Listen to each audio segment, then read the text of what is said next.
Germaniyada yashovchi bir musulmon oila farzand ko'ribdi va sunnatga amal qilib, 7-kuni bolani sochini oldirib, aqiqa qilibdi.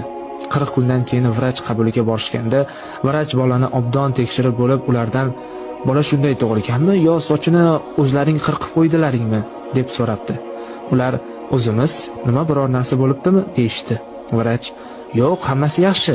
Yaqinda biz hamkasblar bilan bir tekshiruv o'tkazgandik. Unda chaqaloqlarni 40 kunligidan sochi olib qo'yilsa, bolani ko'rish, eshitish va jismoniy rivojlanishga juda katta foydasi borligini kashf qilgandik.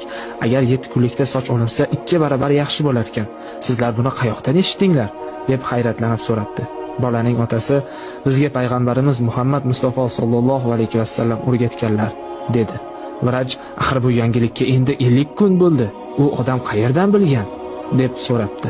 Shunda bolani otasi payg'ambarimiz 1400 yil oldin yashab o'tib ketganlar.